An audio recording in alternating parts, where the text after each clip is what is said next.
કોંગ્રેસ અધિવેશનને હજી તો 2 જ મહિના થયા છે ત્યાં જ કોંગ્રેસમાં કકડાટ શરૂ થઈ ગયો છે। ગુજરાતની 2 વિધાનસભા બેઠકની પેટા ચૂંટણી પહેલા જ કોંગ્રેસના નેતાઓમાં ખટરાગ જોવા મળ્યો। પહેલા જિગ્નેશ મેવાણીએ પ્રદેશ કોંગ્રેસ સામે બાયો ચઢાવી ને હવે અમિત નાયકે પ્રવક્તા પદેથી રાજીનામું ધરીને મોટો ધડાકો કર્યો છે। તેમણે હિંમતસિંહ અને પ્રદીપસિંહ જાડેજાના ફોટા સાથેની પોસ્ટ મૂકી ગંભીર આક્ષેપો કર્યા છે।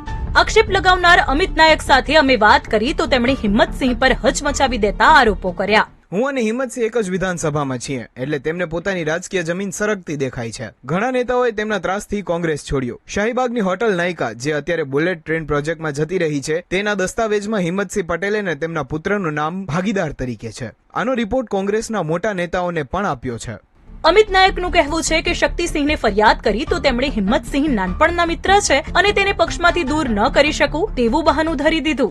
આટલી રજૂઆતો છતાં શક્તિસિંહ ગોહિલને તેમની આસપાસની ખુરશી આખો વિડિયો જોવા માટે ડાઉનલોડ કરો દિવ્ય ભાસ્કર એપ।